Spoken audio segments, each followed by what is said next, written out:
मातृभाषा।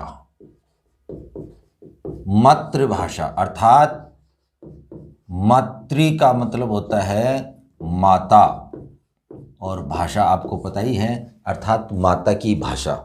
या यूं कह सकते हैं कि जो हम अपने माता पिता के साथ में सीखते हैं, अपनाते हैं, वो जो लैंग्वेज होती है वो कौन सी होती है? मातृभाषा होती है। अर्थात एक गुजरात के अंदर रहने वाला जो बच्चा है, गुजराती परिवार के अंदर, गुजराती परिवार में रहता है, तो वो क्या बोलेगा? गुजराती बोलेगा, आपको पता ही है। ठीक है।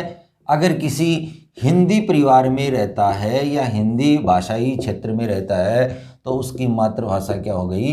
हिंदी उसकी हो गई। ठीक है। अगर कोई राजस्थान के अंदर रहता है और अगर मान लो वो जिस लैंग्वेज को बोलता है, जिस भाषा को बोलता है, वो उसकी क्या हो गई? मातृभाषा हो गई।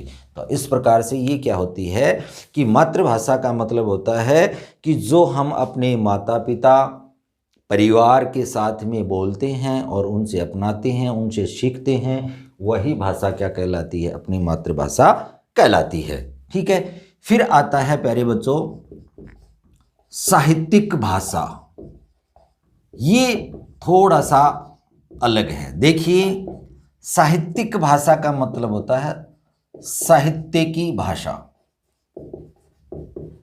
साहित्य क्या होता है? साहित्य साहित्य होता है ज्ञान जो राशि है उसका संचित रूप, यानी कि जो उसका वो संग्रह किया गया है, जिसको एक जगह मतलब इकट्ठा किया गया है, उसको हम क्या कहते हैं? साहित्यिक। यानी कि पठन और पाठन की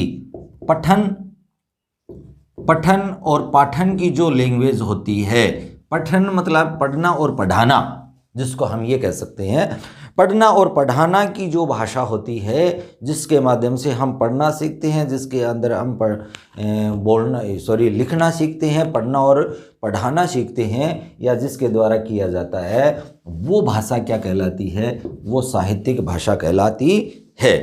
अब साहित्य के द्वारा किसी जाति है, किसी वर्ग का जीवंत रूप है, वो क्या किया जाता है? अभिव्यक्त करता है।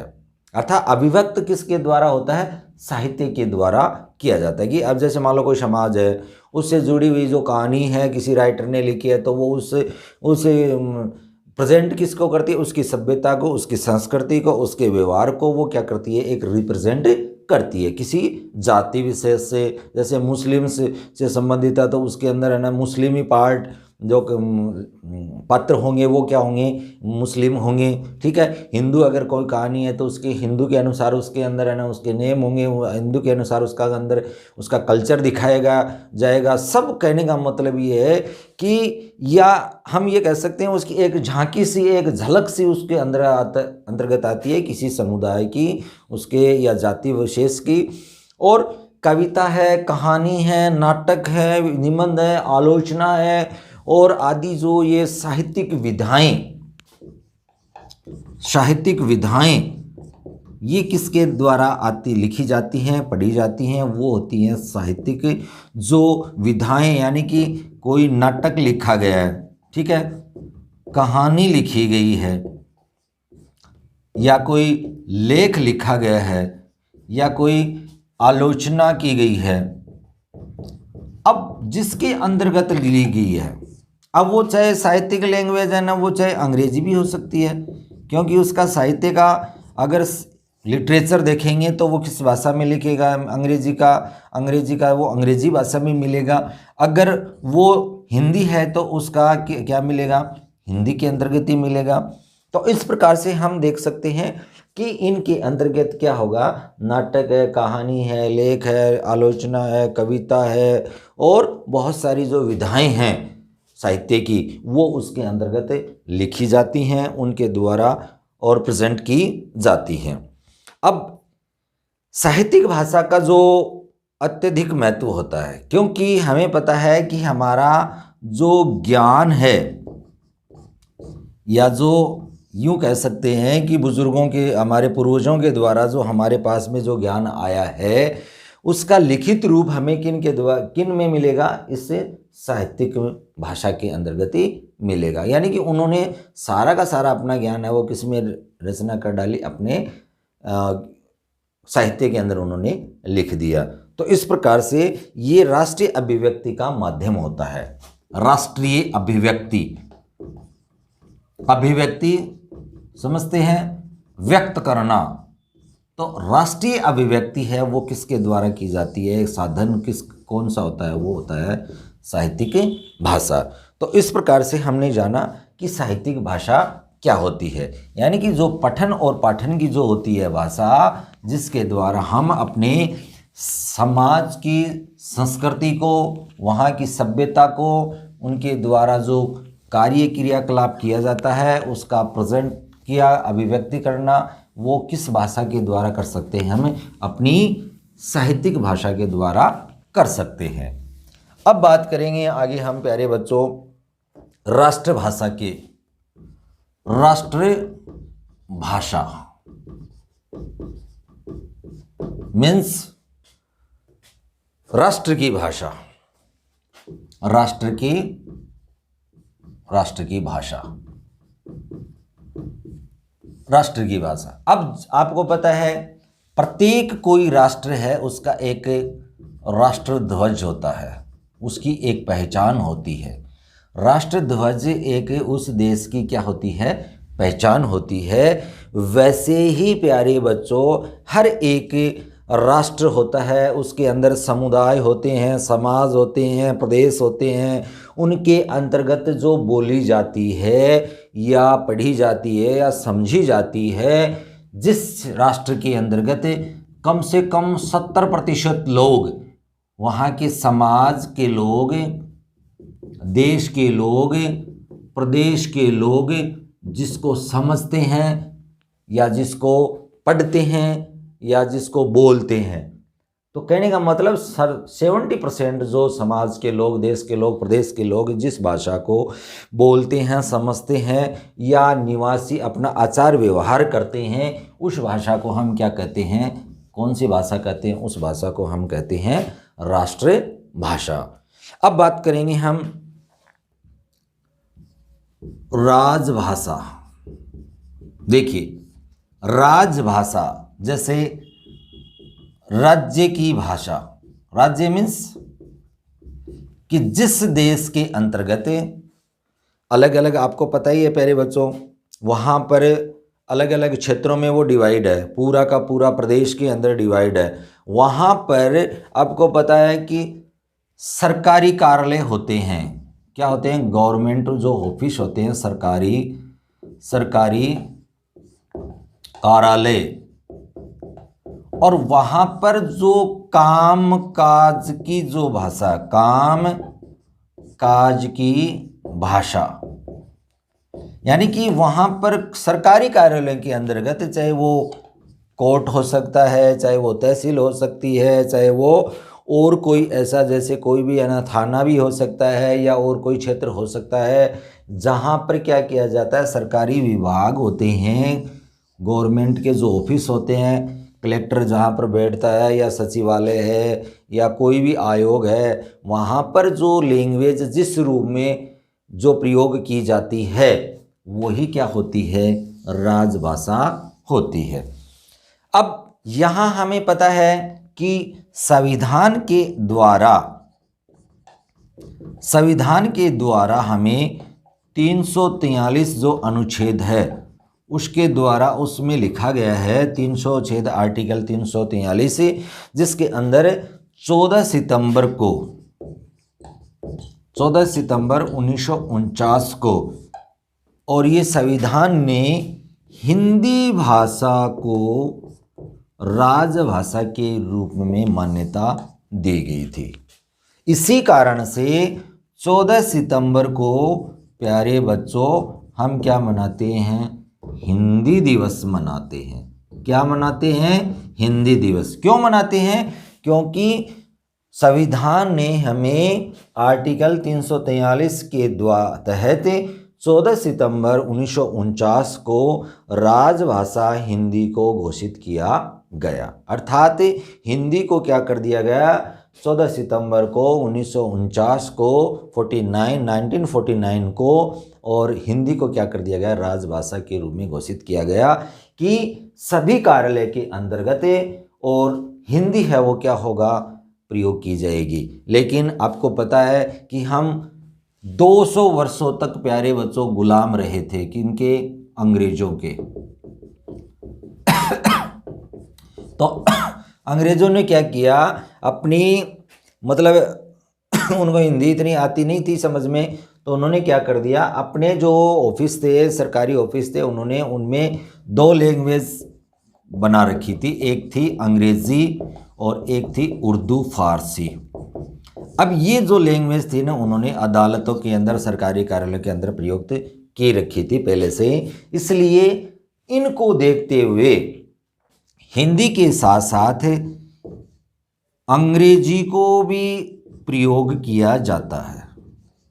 अर्थात आपको देखने को ये मिलेगा प्यारे बच्चों कि सरकारी कार्यालय के अंतर्गत सबसे ज़्यादा हमारी राजभाषा हिंदी होते हुए भी जो ज़्यादा से ज़्यादा काम किया जाता है वो इंग्लिश के अंतर्गत किया जाता है, क्योंकि एक ऐसा सिस्टम बन गया था, एक सिस्टम ऐसा डेवलप हो गया था सरकारी ऑफिस में कि उनके बिना काम चलना ही पॉसिबल नहीं था। इसलिए राजभाषा हमारी हिंदी होते हुए भी और सभी कार्यालयों के अंतर्गत क्या होता है, क्या अंग्रेजी भाषा के अंतर्गत भी काम होता है।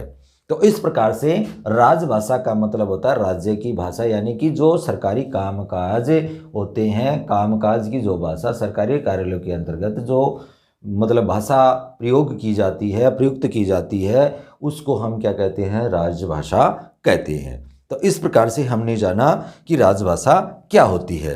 अब बात करेंगे आगे हम मानक भाषा की।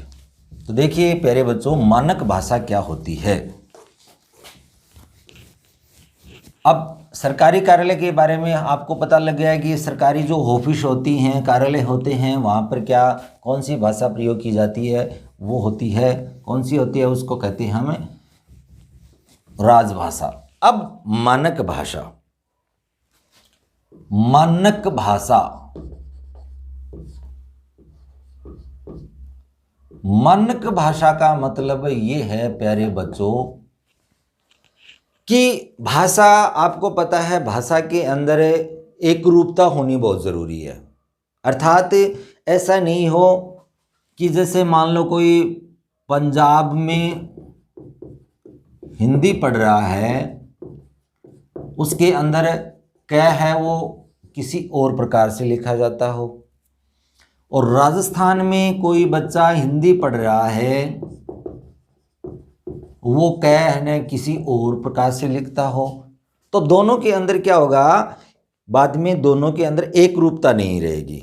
इसलिए भाषा के अंदर एक रूपता रखने के लिए जो हमारे शिक्षित जन हैं, विद्वान जो व्यक्ति हुए हैं, उन्होंने भाषा को क्या किया कि एक रूपता लाने के लिए, उनके अंदर एक मान्यता लाने के लिए उन्होंने एक भाषा स्टैंडर्ड लैंग्वेज को मतलब है ना उद्भव विकास किया कि यही भाषा, यही वाण पूरे के पूरे है ना भारत के अंदर है ना होने चाहिए। ऐसा नहीं हो कि उनके दो रूप हो।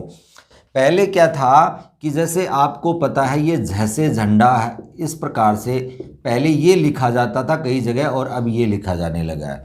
तो इसका मतलब जिस बच्चे ने ये जैसे झंडा पढ़ लिया उसके ये तो वो समझता ही नहीं था। ठीक है, एक ये रूप था, ये अणा लिखा जाता, तो जिस बच्चे ने ये अणा लिख पढ़ना शुरू कर दिया था वो बेचारा इसको नहीं पढ़ पाता था। एक है ना ये ए लिखा जाता था, तो ये जिस बच्चे ने है ना ए लिखना शुरू कर दिया था या जिसने सीख लिया था उसको ये पता नहीं था कि ये है ए।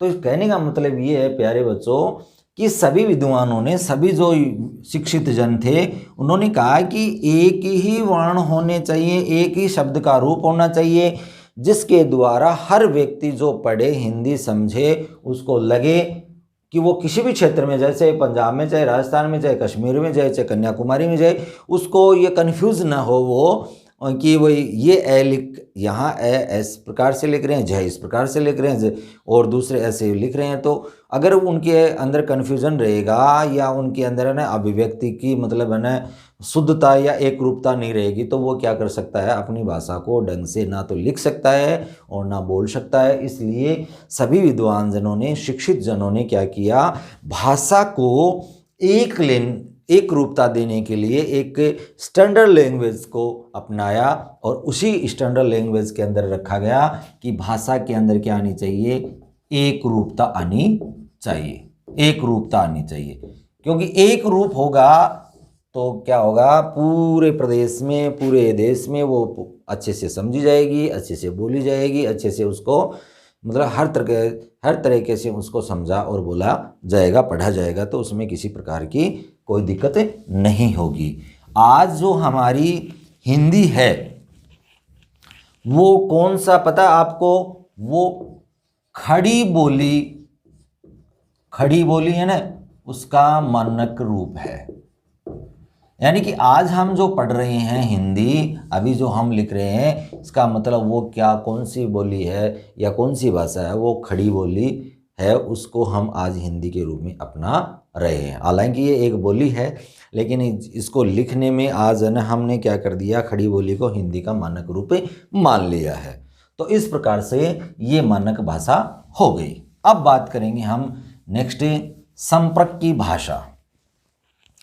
संपर्क नाम से ही पता चल रहा है कि एक दूसरे से किस प्रकार से व्यवहार करते हैं, आचार विचार करते हैं।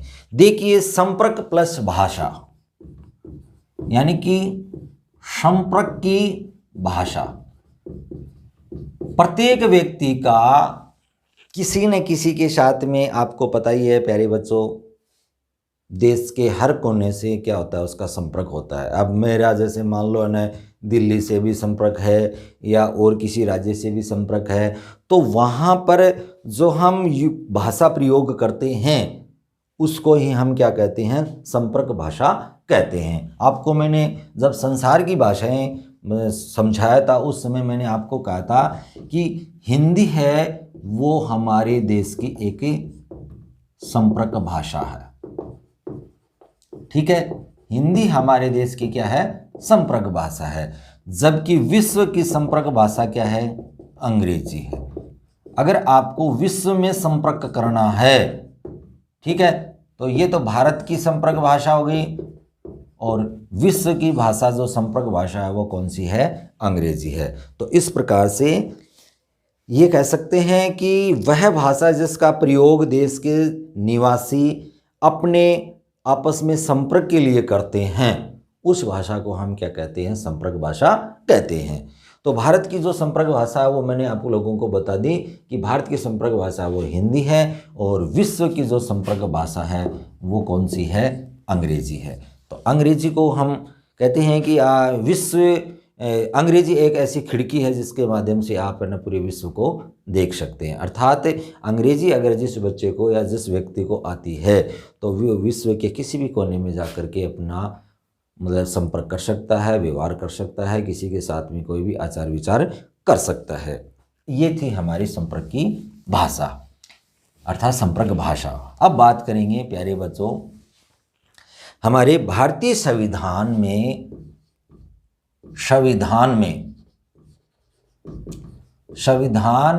भारतीय संविधान में कितनी भाषाओं को मान्यता दी गई है। तो संविधान में स्वीकृत भाषाएं कि संविधान ने हमें आपको पता है कि पूरे देश के अंदर एक भाषा तो मतलब मैंने बता दी कि हिंदी भाषा वो संपर्क भाषा है, लेकिन क्षेत्र विशेष से या राज्य विशेष से या प्रदेश विशेष से अलग अलग है ना भाषा वहाँ की जो पर्टिकुलर या जो इंडिविजुअल या जो स्थानीय जो हम कह सकते हैं उनको भी क्या की गई है, मान्यता दी गई है। तो संविधान में 22 भाषाओं को मान्यता दी गई है कि 22 ऐसी भाषाएं हैं जिनको क्या की गई है, संविधान के द्वारा स्वीकृत किया गया है, जिसके अंतर्गत हिंदी है, संस्कृत है, उर्दू है, डोंगरी है, पंजाबी है, मराठी है, गुजराती है, उड़िया है और बांग्ला है, असमिया है, कोंकणी है, कन्नड़ है, तमिल है, तेलुगु है और मलयालम है, कश्मीरी है, बोडो है, मैथिली है, नेपाली है, मणिपुरी है, सिंधी है और संथाली आदि जो ऐसी भाषाएं हैं जो संविधान के द्वारा हमें प्रदत्त की गई हैं, स्वीकृत की गई हैं। और ये 22 भाषाएं हैं जो अपने अपने क्षेत्र में क्या की जाती हैं, बोली जाती हैं, पढ़ी जाती हैं और समझी जाती हैं। तो इस प्रकार से हम कह सकते हैं कि संविधान के द्वारा हमें कितनी भाषाओं को मान्यता दी गई है, वो है 22 भाषाएं। अब 22 भाषाओं अब आपको पता है कि प्रत्येक जो भाषा है, भाषा की लिपि होती है, प्रत्येक भाषा की लिपि होती है। तो सबसे पहले तो हमें ये पता होना चाहिए कि लिपि होती क्या है। तो ये भी कह सकते हैं, देखो सीधे साधारण अगर कि लिपि वो है जो क्या होते हैं, कुछ प्रतीक चिन्ह होते हैं। क्या होते हैं ये? प्रतीक चिन्ह होते हैं जिसके द्वारा किसी भाषा को लिखा जाता है। यानी कि भाषा लिखने में हम जिन प्रतीक चिन्हों का प्रयोग करते हैं वो क्या कहलाता है, वो रूप क्या कहलाता है, लिपि कहलाता है। तो सीधी सी साधारण भाषा में हम ये भी कह सकते हैं कि भाषा को लिखने का जो ढंग है वही क्या कहलाता है, लिपि कहलाता है। अब आपको बताइए कि गुजराती है, ठीक है, राजस्थानी है, नेपाली है, संस्कृत है, हिंदी है, ठीक है, ये सब भाषाएं हैं, इनको देवनागरी लिपि में लिखा जाता है। ठीक है, अब संस्कृत है, हिंदी है, नेपाली है, राजस्थानी है, गुजराती है और भी बहुत सारी लिपियां हैं जो आप अपनी बुक में पढ़ेंगे कि उनके अंदर क्या देखा गया है कि सबकी लिपि क्या है, देवनागरी लिपि है। अब पंजाबी जो लिपि है, जो पंजाबी भाषा है, उसको आपको पता ही है, उसको किस लिपि में लिखा गया है, गुरुमुखी लिपि में, गुरुमुखी लिपि में। अंग्रेजी लैंग्वेज है, उसको किस में लिखा जाता है, आपको पता ही है, उसको किस में लिखा जाता है, रोमन में लिखा जाता है। उर्दू है, उसको आपको पता ही है, वो किस में लिखी जाती है, फारसी में लिखी जाती है, अरबी में लिखी जाती है, या हम ये भी कह सकते हैं। बांग्ला है, ठीक है, अब ये भी किस में, कौन सी लिपि है इसकी, बांग्ला लिपि है इसकी। ठीक है, तो इस प्रकार से हमने जाना कि लिपि का मतलब होता है वो भाषा के लिखने के, क्या प्रकट करने के लिए जिन प्रतीक चिन्हों का हम प्रयोग करते हैं, अर्थात ऐसे कुछ सिंबल्स होते हैं जिनके द्वारा, ऐसे चिन्ह होते हैं प्यारे बच्चों, जिनके द्वारा हम क्या करते हैं, प्रत्येक भाषा को हम क्या करते हैं, लिखते हैं। जैसे मान लो हिंदी के अंदर क इस प्रकार से लिखा जाता है, ए इस प्रकार से लिखा जाता है, लेकिन ये के है और ये ए है, ये रोमन लिपि है, ये कौन सी लिपि है, ये देवनागरी लिपि है और ये रोमन लिपि है। तो जिसके अंतर्गत उसके लेटर्स लिखे जाते हैं, उसके वर्ण लिखे जाते हैं, उसके अक्षर लिखे जाते हैं, वो क्या कहलाती है, वो सारी की सारी कहलाती हैं उस भाषा की लिपि। तो इस प्रकार से प्रत्येक भाषा होती है, उसकी एक लिपि होती है, उसके एक प्रतीक चिन्ह होते हैं जिनके द्वारा उस लिपि को लिखा जाता है। नेक्स्ट बात करेंगे अब प्यारे बच्चों व्याकरण की। तो अभी तक हमने ये जो चीज़ें जानी, समझी और पढ़ी, वो सब की सब क्या थी, भाषा के बारे में जानना था कि भाषा क्या होता है और भाषा की उत्पत्ति है वो किस से हुई है। मैंने आप लोगों को बताया कि भाषा शब्द की उत्पत्ति है वो भाष धातु से हुई है, ठीक है ना, भाष धातु से हुई है, जिसका उत्पत्ति जिसका अभिप्राय उच्चरित ध्वनियों से है। अच्छा, अर्थात जिसके द्वारा हम क्या करते हैं, मुख से जो अपनी उच्चारित करते हैं या उच्चरित करते हैं या उच्चारण करते हैं या बोलते हैं, जिसको ये भी कह सकते हैं। अर्थात मनुष्य अपनी बात को कहने के लिए जिन ध्वनियों का उच्चारण करता है वही वे सभी ध्वनियाँ क्या कहलाती हैं, वो भाषा कहलाती हैं। अर्थ है कि वो एक माध्यम होता है जिसके द्वारा हम क्या करते हैं, अपनी भाषा को क्या करते हैं, बोलते हैं या लिखते हैं या सुनते हैं या समझते हैं। तो भाषा एक ऐसा साधन होता है प्यारे बच्चों, जो क्या करता है, अपने विचारों को एक दूसरे के सामने बोल करके, पढ़ करके, लिख करके प्रकट करने का एक माध्यम होता है। ठीक है, अब बात करेंगे हम व्याकरण की। व्याकरण मीन्स ग्रामर। ठीक है, तो ग्रामर क्या होती है? देखिए, हम बोलते हैं तो बोलना, ठीक है, बोलना, फिर बोलने के बाद में हम क्या करते हैं, उसको लिखते हैं, तो लिखना। तो बोलना और लिखना और पढ़ना, किसी चीज को पढ़े लिखे हुए को हम क्या करते हैं, पढ़ते हैं। तो इनकी शुद्धता का ज्ञान, शुद्धता का ज्ञान हमें कौन करवाता है? व्याकरण करवाता है। यानी कि व्याकरण वो शास्त्र है जिसके द्वारा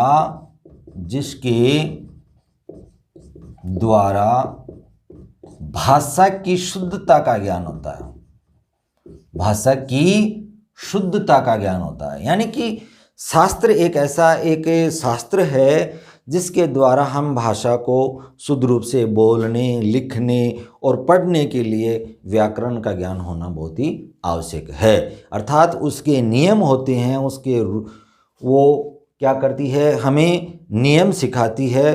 तो व्याकरण भाषा को एक रूप देता है, उसका परिष्कार करता है, उसका अपरिष्कार का मतलब उसका विकास करता है। तो व्याकरण, ये हम कह सकते हैं कि व्याकरण है वो भाषा को सही और अब इस व्यवस्थित रूप से, ये कह सकते हैं कि उसके लिए जो नियम प्रस्तावित करती है या करता है, तो अर्थात व्यवस्थित रूप से एक नियम बनाता है कि ये व्यवस्थित रूप है। ठीक है, अब हमें पता है कि व्याकरण के अंतर्गत जो हम शब्द के बारे में पढ़ेंगे या जो आगे जो भी वाक्य के बारे में पढ़ेंगे या उनके रूपों के बारे में पढ़ेंगे, तो वो एक व्याकरण के अंतर्गत मतलब उनके नियम बने हुए हैं, उन्हीं के अनुसार उन चीज़ों को हम फॉलो करते हुए पढ़ते हैं। क्योंकि उनके अंदर बिना नियम के तो कोई भी चीज़ है ना वो खरी नहीं होती है। तो व्याकरण है वो एक प्रयोग के द्वारा सिद्ध की हुई चीज़ है। यानी कि प्रयोग विज्ञान के द्वारा भी ये सिद्ध की हुई है कि ये चीज़ सही है। तो कहने का मतलब है व्याकरण की नियम से ही हम क्या करते हैं, भाषा का सही रूप में प्रयोग करना सीखते हैं या करते हैं। तो इस प्रकार से भाषा का वो जो शास्त्र होता है जिसके द्वारा भाषा की शुद्धता का ज्ञान हमें मिलता है कि क्या कैसे भाषा को शुद्ध बोलना चाहिए, भाषा को किस प्रकार से शुद्ध लिखना चाहिए, किस प्रकार से भाषा को शुद्ध पढ़ना चाहिए, ये सारी की सारी जो नियमों की जानकारी हमें कौन देता है, वो एक व्याकरण होता है। व्याकरण ही एक ऐसा, ग्रामर ही एक ऐसी चीज़ होती है जिसके द्वारा हम भाषा की शुद्धता का ज्ञान प्राप्त करते हैं। अब बात करेंगे हम कि भाषा के व्याकरण के विभाग, इसको कितने प्रकार में बांटा गया है, इसके कितने विभाग होते हैं। तो आपको पता ही है प्यारे बच्चों, काफ़ी सालों से आप पढ़ते आ रहे हैं, इसके 3 विभाग होते हैं। कितने विभाग होते हैं? 3 विभाग। अब पहला विभाग आपको पता ही है कि जब कोई भी ध्वनि अगर वो लिखी जाएगी तो वो किस में लिखी जाएगी, वो वर्ण में लिखी जाएगी, अक्षर में। ठीक है ना। तो पहला हो गया वर्ण विचार या अक्षर विचार। ठीक है। अब जैसे जैसे अब वर्ण विचार के अंदर क्या पढ़ेंगे हम कि वर्णों या अक्षरों के उच्चारण, आकार, वर्गीकरण और उनके मेल से शब्द बनते हैं। ये हमें सबको पता है कि एक वर्णों का जो सार्थक समूह होता है वो क्या करता है, एक शब्द की रचना करता है। तो इसका मतलब दूसरा जो भेद हो गया या जो इसका विभाग हो गया वो हो गया शब्द विचार। क्या हो गया? शब्द विचार। तो शब्द विचार क्या है? इसके अंदर हम क्या करेंगे? वही बात है कि शब्द क्या करेंगे? शब्दों के भेद कितने होते हैं, इनकी उत्पत्ति के आधार पर, प्रकार के आधार पर या प्रयोग के आधार पर वाक्य शब्दों के किस प्रकार से उसके भेद होते हैं, व्युत्पत्ति रचना संबंधी नियमों का जो उल्लेख होता है वो किसके अंदर, कौन से विभाग के अंदर होता है? ये शब्द विचार के अंतर्गत होता है। अब जैसे ही शब्द बन गया, वर्ण बहुत सारे सार्थक समूह था वो उसका शब्द बन गया, और शब्दों को जब हम एक साथ किसी व्याकरणिक नियमों के अंतर्गत उसको बांधेंगे या नियमबद्ध करेंगे तो वो क्या बन जाएंगे? एक पद के रूप में बन जाएंगे, और वही पद क्या बन जाएगा? एक बहुत सारे पद व्यवस्थित रूप में होंगे तो वो एक क्या बनाएंगे? वाक्य बनाएंगे।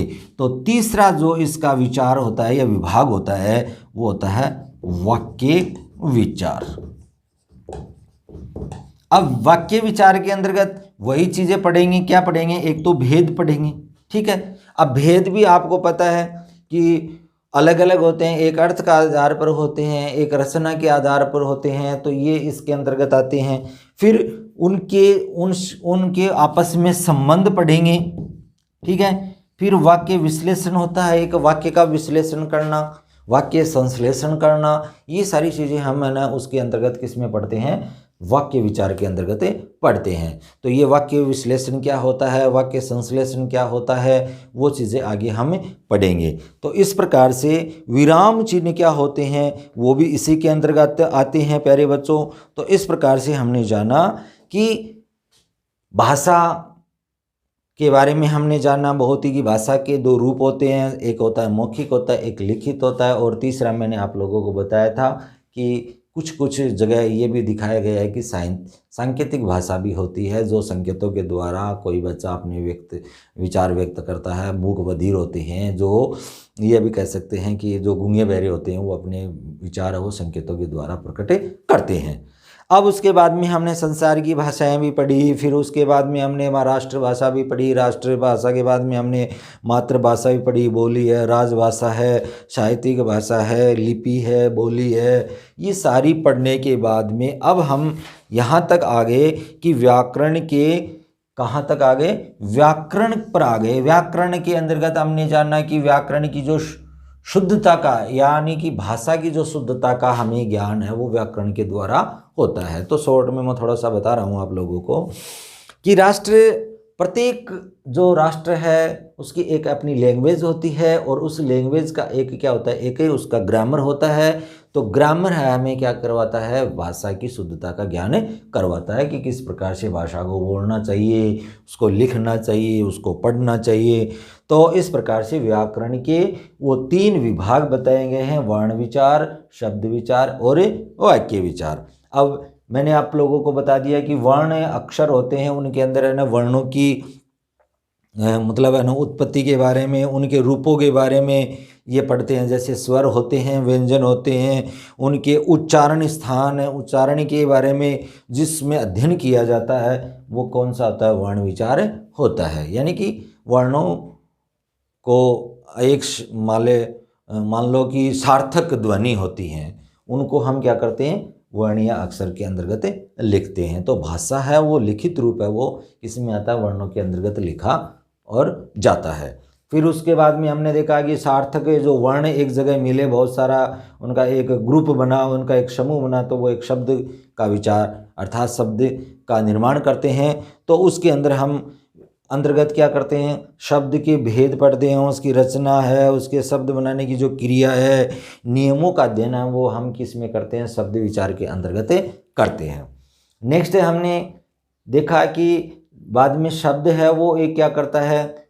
वाक्य की रचना करता है। यानी कि वो एक जैसे ही एक व्यवस्थित क्रम में बनते हैं या व्यवस्थित क्रम में बंध जाते हैं, तो व्याकरण के नियमों में बंध जाते हैं, तो वो क्या करते हैं? बाद में एक वाक्य की रचना करते हैं। तो वाक्य के भेद है, उसके आपस में उनके संबंध हैं, वाक्य विश्लेषण है, वाक्य संश्लेषण है आदि के बारे में जो हम अध्ययन करते हैं वो किस में करते हैं, वाक्य विचार के अंतर्गत करते हैं। तो ये था हमारा प्यारे बच्चों हमारा भाषा और व्याकरण चैप्टर, जिसके अंतर्गत मैंने बहुत ही बढ़िया तरीके से इन्हें समझाने का पूरा प्रयास किया है। फिर भी अगर कोई चीज़ समझ में नहीं आती है तो बेझिझक है वो आप मेरे से संपर्क करें और अपना ध्यान रखें कि अपनी पढ़ाई है वो टूटनी नहीं चाहिए, बीच में रुकनी नहीं चाहिए और आप पढ़ते रहें, खुश रहें, मस्त रहें और इस प्रकार से अंत में जय हिंद।